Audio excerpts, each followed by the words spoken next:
Well, Jansen and I are putting in a fire line today. We're going to try to burn off this warm season grass here. Now, I'm using a turbo till, and I don't want to do a whole 24 feet next to the edge of the field. So I folded up the wings, and I'm doing just the center section. The good thing about that is it also gives it enough weight that we can penetrate the sod or the thicker soil to get a better action when it comes to moving dirt around. The turbo till does a great job when it comes to just barely getting in the ground and airing out the soil and or incorporating a little bit of vegetation, but it doesn't do the best job of working dirt. So I've got the wings up, as you can see, and the angle set about 4 degrees.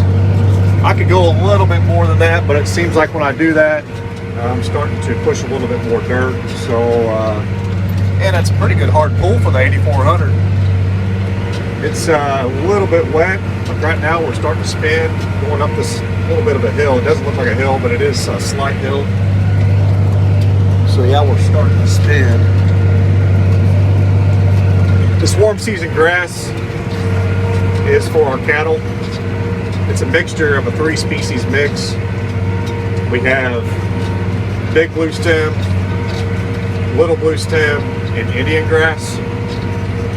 Those are the 3 species that we planted. I don't know, it was probably 5 years ago or so. And it has been a pretty good mix so far.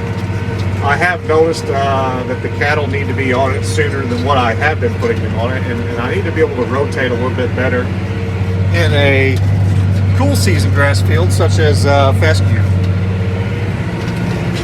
And I'm going to do that more this year. I'm going to do a little bit better rotation because it seems like after a while they spend some time in here, especially in the summertime when it gets hot, June, July, when this is supposed to shine. It does grow, but it gets a little bit on the tough side. It's almost like sandpaper when you put your hands through it. So I don't know the palatability of it when it comes to that time of year. So it needs to be, I think, grazed a little sooner and a little more frequently. But you don't want to graze it too much or you can kill it. So we're getting ready to put some fire in here, like I said. The fire will actually stimulate the growth of the warm season grass to the point that it will make it grow better, and it'll knock back some of the unwanted weeds that may be popping up. You don't want the fire to get in any of this over here. I experienced that this year early on when we were burning some of the timber off. It got in some of the honeysuckle, and let me tell you something, it was like somebody throwing fuel on a fire. It was unbelievable. It had 30-foot flames. Honeysuckle burns are really hot. So we really got to pay attention to that. Oh, Jansen, we've got a fence here we got to take down. Hey, Jansen, we're going to have to go up with the other upper end up here and bring it back and then roll it up and put it on the post. I'll go ahead and take it loose. We're going to go up through here and take this down. So the warm season grass, as you can see, is already coming up right here. But in order to stimulate the growth and get rid of some of this brown vegetation, you really need to burn it off. The other option is you can brush hog it or mow it down. But we're going to elect to burn it.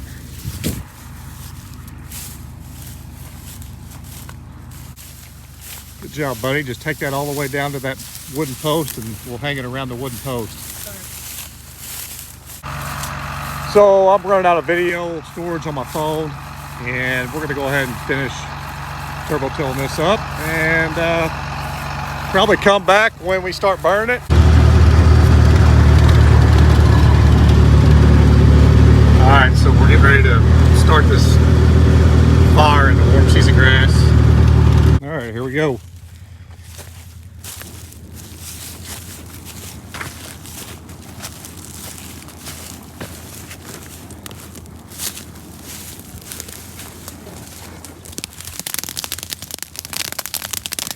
So this is where we turbo tilled the other day. And we don't want it to go up in here, so I'll start on this side here. Boy, it's hot. Holy. Very hot. Extremely hot.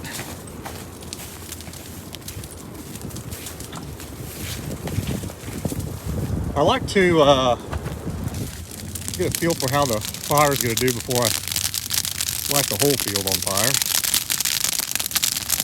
Oh yeah, it's going to burn. Holy cow, it's hot. Really hot. Extremely hot. So as you can see, we're trying to walk this burn line out. This is on the downwind side. So I don't want a big fire to be close to this fire line here. So I'm just going real slow here, making sure that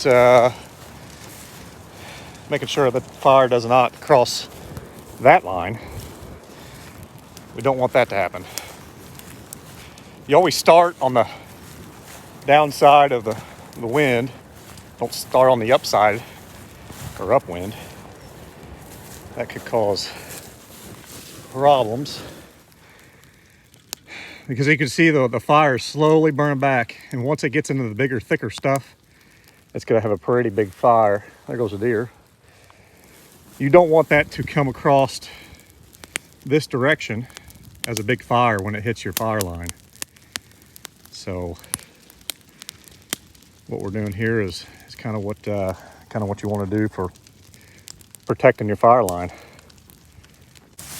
Well, you can't tell it, but there's about 20-foot flames going across the field. It's all smoky. Pretty big fire here. I want to try to get on the other side of it, to the left of the fire you see there, and start burning along that edge. Kind of do these in sections. That's what we're going to try to do.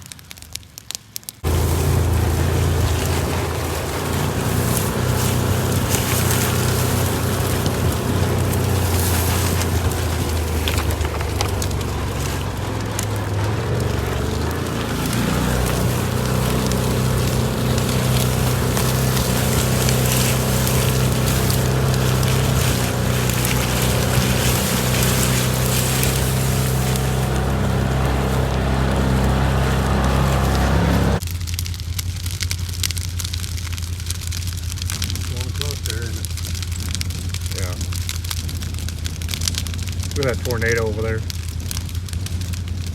or the updraft plane.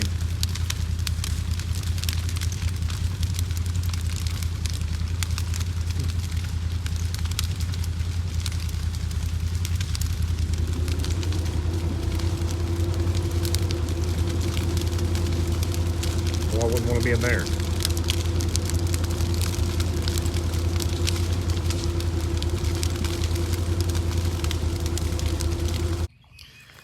So that's the way we like it.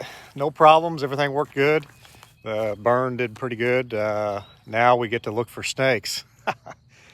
About 3 or 4 years ago, I burned this same field off and some other acres of warm season grass. And I want to say I found about 40 some snakes. And of those 40, I believe it was about 14 or so copperheads. Now, I'm not a snake killer, but there were a lot of snakes in these fields. And black snakes, blue racers, good snakes. I'm not saying they were all bad, which copperheads aren't really bad. They just are venomous. So you got to watch out. And if the cattle were in here, it's a potential problem, because the copperheads could bite them and cause foot problems. So so far I haven't seen any yet, but I'm gonna keep a lookout. So yep, it worked good. About 40 acres or so we just burned. Can't complain. So yeah, April 15th, 2024, living a dream.